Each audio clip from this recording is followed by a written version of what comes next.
Hindi lahat na marunong mag-ipon ay nagiging successful. Kung hindi mo ni-invest yung pera mo, kung hindi mo pinapalago ang pera mo.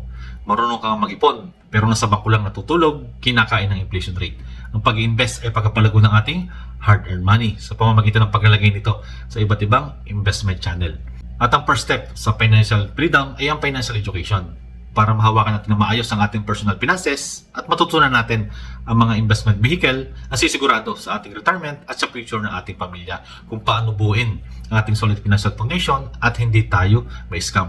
At dito sa IMG, lahat itinuturo namin na libre. Saan ka man sulok ng mundo, meron tayong iba't ibang online financial literacy seminars, ganoon din ang online workshops.